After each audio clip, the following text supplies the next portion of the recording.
Taking care of my parents with dementia means also keeping them safe.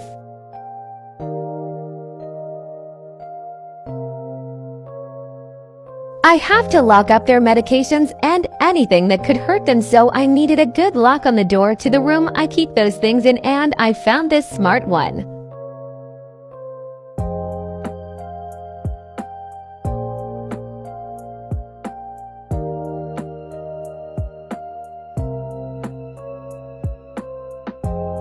It has 4 ways to unlock it: a fingerprint, passcode, passkey, or a regular key.